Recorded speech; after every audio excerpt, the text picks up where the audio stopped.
Okay. Hi mga ka-winner, magandang araw po sa inyo. Kahit medyo hindi pa maganda yung panahon natin, at least huminto na po yung ulan. Sana po yung mga ibang location, mga ka-winner, is medyo nag-subside na yung baha nila para makareformat na po ng ulit. Lalo na yung mga lugar na binaba, sana po mas makarecover na po ulit. Siguro ngayon mga ka-winner, ang ano ko lang sa inyo, kapag wala din po kayong gagawin sa labas, make stay na lang po kayo.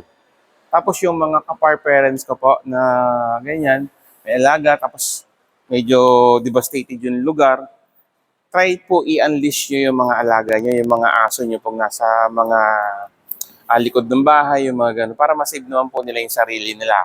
Kung meron naman pong mga stray animals na nagsisilong po sa inyo, kumakanlong po pag panandalian, pahintulutan nyo lang po, aalis din naman po yan. At kung meron po kayong mga spare na pagkain, pakainin nyo po sila. Hindi po kasi natin alam kung kailan sila huling kumain. Yan. Mga ka-winner, tulungan lang para maging maayos yung balanse ng mundo natin. Ang pagtulong po sa mga hayop, hindi naman po ikahihirap nyo yan. Hindi nyo naman po ikakabagsak ng sitwasyon nyo po yan. Mas magiging magaang pa po yung inyong pakiramdam pag tumutulong kayo sa kanila. Ganun lang po. Basta po, in case, ang Kuya Eds po, may mga tanong kayo or concern, andito lang po ako. Andyan naman po yung number ko, 0915-328-4136.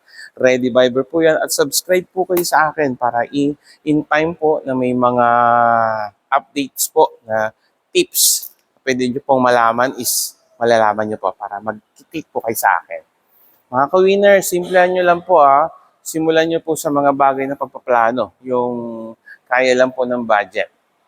Kung yung kaya nyo lang budget is 15,000 monthly. Kung kaya nyo budget is 39,000 monthly.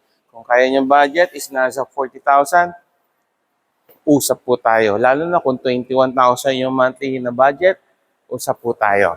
Basta mga panghanap buhay, pang-family purposes, business purposes, usap po tayo. Employed, may business, OFW, usap po tayo. Okay? Kuya Eds po, ng Picabad Santos, usap po tayo. Stay at home, mas better. Okay, basta kung lalabas, talaga hindi mapigilan, magdala ng mga protection sa ulan. Okay? Always manalangin para tayo gabayan palagi.